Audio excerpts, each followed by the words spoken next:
দেখো আমি রাজমাটা সেদ্ধ হতে দিয়েছি প্রেসার কুকারে। এটা হতে থাক, ততক্ষণ আমি মশলাটা রেডি করে নেব। চলো, মিক্সি একটা জার নিয়ে নিয়েছি। এবার আমি একে একে করে মশলাগুলো নিয়ে নেব। এই যে দেখো, আমি টমেটো এখানে দুটো বড় বড় সাইজের টমেটো নিয়েছি। টমেটোটা দিয়ে দেব, ধনে পাতা দিয়ে দেব। ধনে পাতাটা আমি এখানে বেটে নিচ্ছি।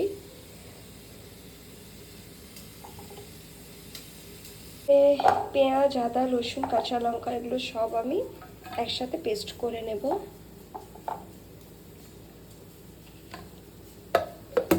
দেখো মশলা পেস্ট করা কমপ্লিট হয়ে গেছে।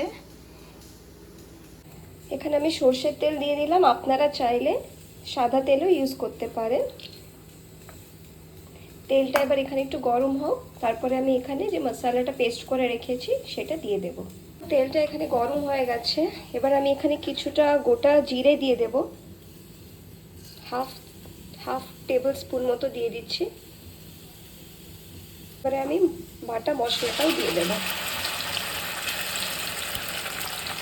জারের মধ্যে মশলা লেগে আছে, আমি একটু জল মিক্স করে দিয়ে দেব বাকিটা। জার আমি বাটিটা ধুয়ে মশলাটা দিয়ে দিলাম। খুব ভালো করে কষিয়ে নেব। ফ্লেমটা একদম আমি লো রেখেছি, মিডিয়াম টু হাই আছে এটা।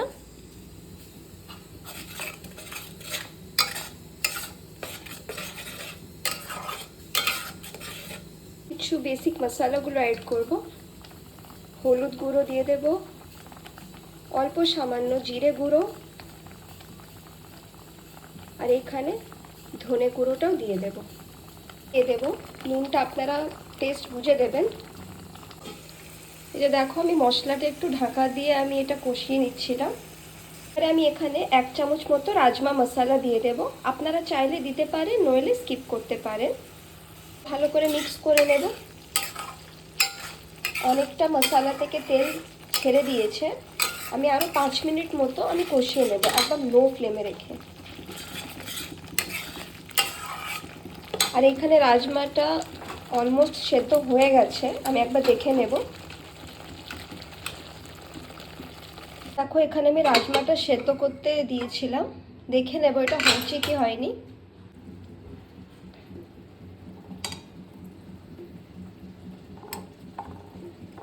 এই যে দেখো, রাজমাটা ভালো করে সেদ্ধ হয়ে গেছে।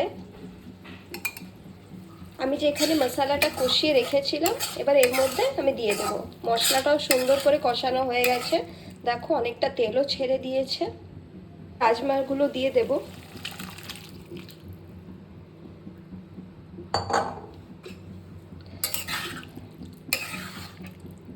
এবারে এখানে হাই ফ্লেমে রেখে আমি ভালো করে জলটা এখানে আমি শুকিয়ে নেব।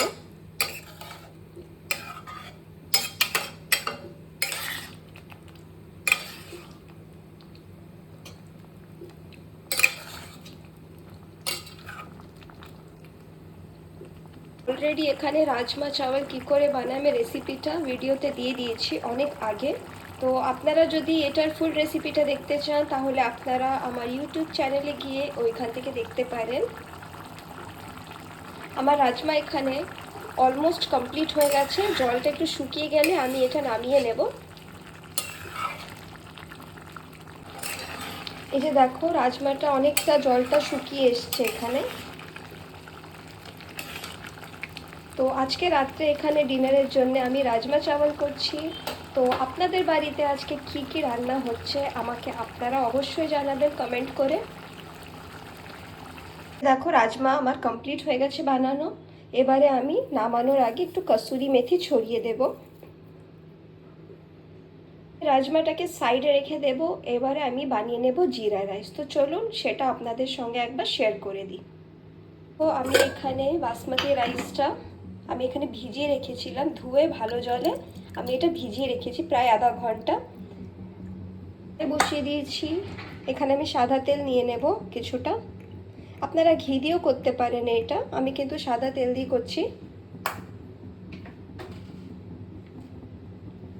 দুটো এখানে শুকনো লঙ্কা নিয়ে নেব। এখানে আমি একটু বেশি করে জিরেটাও নিয়ে নেব। এবারে আমি চালটা যে ভিজিয়ে রেখেছিলাম সেটা দিয়ে দেবো, দিয়ে দিয়েছি। এবারে ভালো করে একটু মিক্স করে নেব। জিরা রাইস অনেকে অনেক রকমভাবে বানায়, বাট আমি এখানে একদম সিম্পলে বানাচ্ছি। এটাও খেতে কিন্তু ভালো লাগে, আপনারা এটা একবার ট্রাই করে দেখতে পারেন বাড়িতে। এবার আমি নুন দিয়ে দেবো এর মধ্যে, আমি মাপ মতো জল দিয়ে দেব। খুব বেশি আমি জল দেব না, যেহেতু আমি অলরেডি চালটাকে ভিজিয়ে রেখেছিলাম। এবারে লো ফ্লেমে রেখে আমি ভালো করে ঢাকা দিয়ে দেব। এই যে দেখো, জিরা রাইসটা কমপ্লিট হয়ে গেছে, একদম সুন্দর ঝরঝরে হয়েছে।